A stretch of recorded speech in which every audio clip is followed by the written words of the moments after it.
NCERT video book में आपका स्वागत है। आज हम पढ़ने जा रहे हैं पाठ 3, माला की चांदी की पायल। आइए शुरू करते हैं। पाठ 3, माला की चांदी की पायल। मिलकर पढ़िए पाठ माला की चांदी की पायल। उस माला बिल्ली को डराती। आप चित्र में देख सकते हैं, माला बिल्ली को डरा रही है। कैसे? उस माला बिल्ली को डराती। हे, वह अपने नानी को डराती। आप देख सकते हैं चित्र में, माला अपने नानी को कैसे डरा रही है। हे, वह अपने नानी को डराती। धप, वह अपने छोटे भाई को डराती। धप बोलकर वह अपने छोटे भाई को डराती। आप चित्र में देख सकते हैं। भौं, वह डाकिये को डराती। भौं, वह डाकिये को डराती। आप चित्र में देख सकते हैं, माला डाकिये को कैसे डरा रही है। एक दिन माला की माँ ने उसे एक छोटी सी डिब्बी दी। माला, यह तुम्हारे लिए है, वे बोली। आप देख सकते हैं चित्र में, माला की माँ उसे कुछ दे रही हैं। एक दिन माला की माँ ने उसे एक छोटी सी डिब्बी दी। माला, यह तुम्हारे लिए है, वे बोली। माला ने जल्दी से डिब्बी खोली, जिसमें उसे मिली नीले कागज में लिपटी प्यारी सी चांदी की पायल। आप चित्र में देख सकते हैं, यहाँ पर कागज में लिपटी हुई चांदी की पायल। माला ने जल्दी से डिब्बी खोली, उसमें उसे मिली नीले कागज में लिपटी चांदी सी प्यारी सी चांदी की पायल। उन्हें पहनकर वह पूरे घर में घूमने लगी। देख सकते हैं चित्र में, माला उन्हें बांधकर वह पूरे घर में घूमने लगी। छिक छिक छम, छोटे छोटे घुंघरू झनकते। छिक छिक छम, छोटे छोटे घुंघरू झनकते। छिक छिक छम, अब माला जहाँ भी जाती सब जान जाते। छिक छिक छम, अब माला जहाँ भी जाती सब जान जाते कि माला आ रही है, क्योंकि पायल की आवाज थी छिक छिक छम। माला की होश से पहले बिल्ली कूद गई। छिक छिक छम, माला के होश से पहले बिल्ली कूद गई। कुछ ऐसे। इसी प्रकार छिक छिक छम, माला के हे से पहले नानी पलट गई। छिक छिक छम, माला के हे से पहले नानी पलट गई। आप चित्र में देख सकते हैं, सबको पता चल जा रहा है कि माला कहाँ है।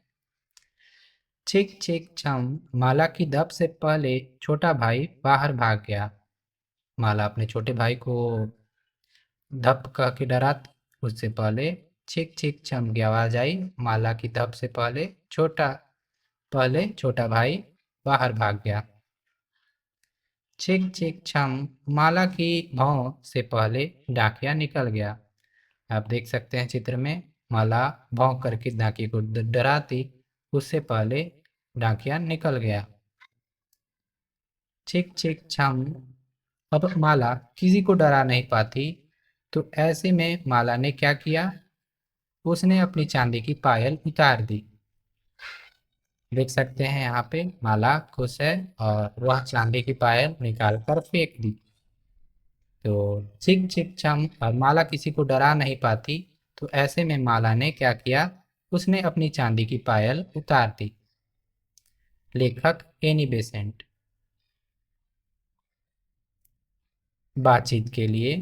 एक, माला सभी को क्यों डराती होगी?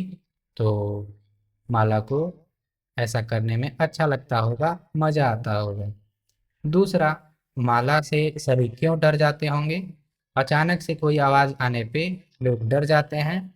इस वजह से माला कभी धप, कभी हे, कभी कुछ ना कुछ ऐसी आवाजें निकालती थी, जिससे बाकी लोग डर जाते थे। डरने वाले लोग थे माला का भाई, माला की नानी, माला की बिल्ली, और डाकिया। तीसरा, पायल उतारने के अतिरिक्त माला और क्या कर सकती थी? पायल उतारने के अतिरिक्त माला क्या कर सकती थी? तो हो सकता है माला किसी और तरीके से या पायलों को पकड़ के या धीरे धीरे चलते हुए लोगों को जाकर डराती। दौड़ने से छिक छिक छम की आवाज तेजी से आती है। चौथा, माँ ने माला को पायल क्यों दी होगी? तो यह भारत की संस्कृति में रिवाज है, लड़कियों को पायल दी जाती है। तो इस वजह से माँ पैरों को सुंदर दिखने के लिए माला को पायल दी होगी। लिखित लिखिए, एक, माला की माँ ने उसे क्या दिया? माला की माँ ने उसे पायल दी।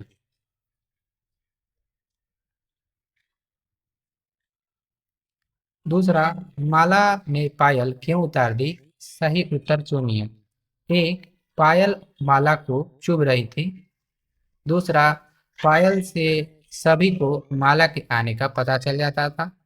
तीसरा, पायल की आवाज से सभी को बहुत मजा आता था। चौथा, एक पायल खो गई थी और बस एक ही पायल रह गई थी। तो दूसरा जवाब सही है। पायल से सभी को माला के आने का पता चल जाता था, इस वजह से माला ने पायल उतार दी। तीसरा, इन ध्वनियों को सुनिए और उन्हें शब्दों में लिखने का प्रयास कीजिए। घंटी की ध्वनि, तो घंटी की ध्वनि होगी टन टन। आपको जैसा भी लगता होगा आप उसे लिख सकते हैं। पायल की ध्वनि, तो अभी हमने पढ़ा छिक छिक छम छम। छिक छिक या छम छम आप लिख सकते हैं। आप अपना उत्तर बना के भी लिख सकते हैं, आपको जैसा लगे। पायल की आवाज,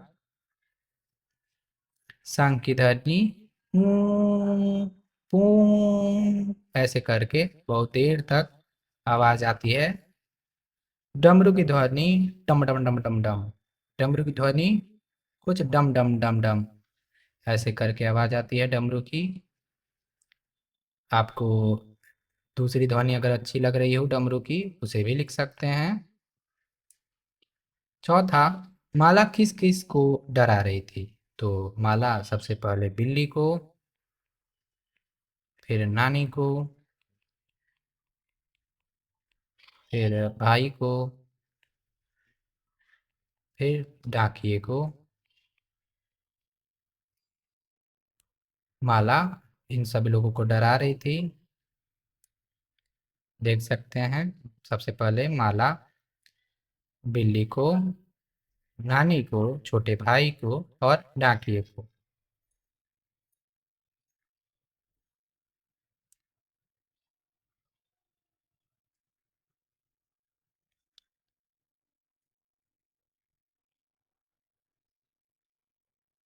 तो आप पूरे वाक्य में चाहे तो उत्तर को लिख सकते हैं। माला बिल्ली को, माला बिल्ली, नानी, भाई और डाकिए को डरा रही थी।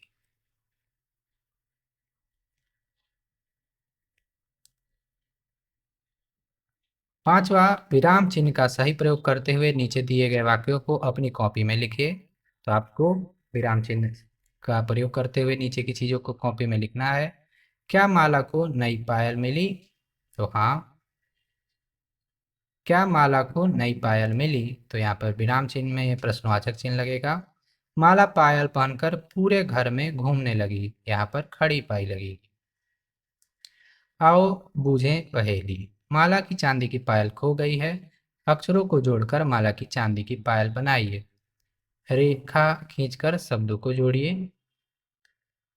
तो माला की चांदी की पायल, ये पूरा वाक्य को आपको जोड़ना है। माला की की फिर चा और उसके बाद दी,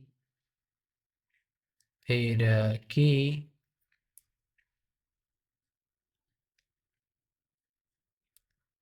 उसके बाद पा,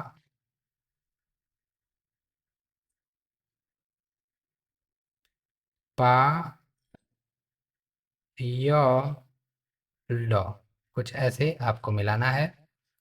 माला की चांदी की पायल, माला आप फिर से हम मिला रहे हैं। माला की चांदी की पायल और ल, पायल। शिक्षण संकेत, बच्चों के साथ विराम चिन्ह जैसे पूर्ण विराम, यानी जो हम खड़ी पाई बोल रहे थे उसे पूर्ण विराम बोला जाता है। यहाँ पर यह है पूर्ण विराम, यह है प्रश्नवाचक चिन्ह। और अर्धविराम कॉमा को बोलते हैं। कभी अपने वाक्य दो शब्दों के बीच में, जैसे बिल्ली और नानी के बीच में मैम ने ये कॉमा जैसी चीज़ लगाई है, इसे अर्धविराम बोलते हैं। और प्रश्नवाचक चिन्ह कुछ ऐसे दिखता है। तो शिक्षक के लिए निर्देश, बच्चों के साथ विराम चिन्ह जैसे पूर्ण विराम और प्रश्नवाचक चिन्ह पर चर्चा कीजिए। यह शिक्षक के लिए निर्देश है। इसी प्रकार के और वीडियोस के लिए आप NCERT वीडियो बुक को सब्सक्राइब कर सकते हैं। धन्यवाद।